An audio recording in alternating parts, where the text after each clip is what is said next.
ओम भगवते नमो नमः। सभी भक्तों को अनुरोध है, अपनी अपनी कामनाओं के अनुरूप आप कन्याओं को भोजन कराएं। अगर किसी व्यक्ति को धर्म अर्थ काम मोक्ष की आकांक्षा है तो ऐसे व्यक्ति को जो 3 वर्ष की कन्या होती है उसको जमाना चाहिए, जिसका नाम बताया गया है त्रिमूर्ति। त्रिमूर्ति धर्म अर्थ काम मोक्ष को देने वाली होती है। अगर किसी व्यक्ति को घर में दारिद्रता है, कलह रहता है, दुख रहता है, तो ऐसे व्यक्ति को 1 वर्ष की कन्याओं को जमाना चाहिए, क्योंकि जो 1 वर्ष की कन्या होती है उसको कुमारिका कहा गया है, और कुमारिका दुख दारिद्र्य का नाश करने वाली होती है। किसी के घर में अगर जैसे विद्या का अभाव है, ज्ञान अर्जन करना है, विद्या प्राप्त करनी है, तो ऐसे व्यक्ति को 4 वर्ष की जो कन्याएं होती है उनको जमाना चाहिए, उनकी पूजा करनी चाहिए। ऐसा करने से व्यक्ति ज्ञानवान एवं विद्या को प्राप्त कर लेता है। और जो 4 वर्ष की कन्या होती है उसको कल्याणी कहा गया है, कल्याणी ही कल्याण करने वाली होती है।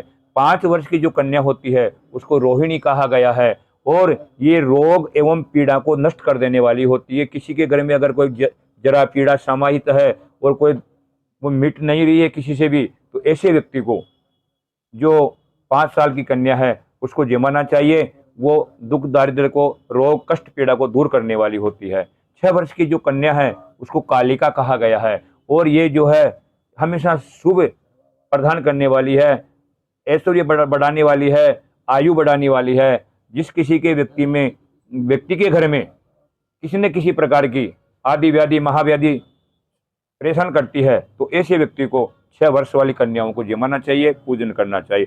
7 वर्ष की जो कन्या होती है उसको चंडिका कहा गया है, और चंडिका धन धान्य को देने वाली, ऐश्वर्य को देने वाली है।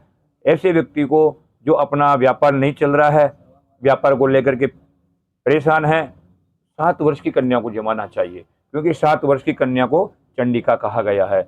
आती है 8 वर्ष वाली कन्या, जिसको शांभवी कहा गया है, और शांभवी मोह माया आदि से दूर करती है।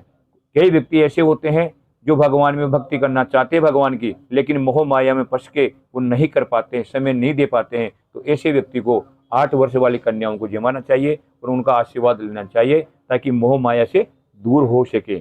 9 वर्ष की जो कन्या होती है उसको दुर्गा कहा गया है, और दुर्गा जो है वो शत्रुओं का नाश करने वाली है, दुष्टों का संहार करने वाली है। कोई व्यक्ति शत्रुओं से परेशान है तो 9 वर्ष की कन्याओं को जमा करके शुभ आशीर्वाद प्राप्त करें। साथ ही 10 वर्ष की जो कन्या है उसको कहा गया है, क्या कहा गया है उसको, सुभगा या सुभद्रा, यानी ये सभी प्रकार के मनोरथों को सिद्ध करने वाली है।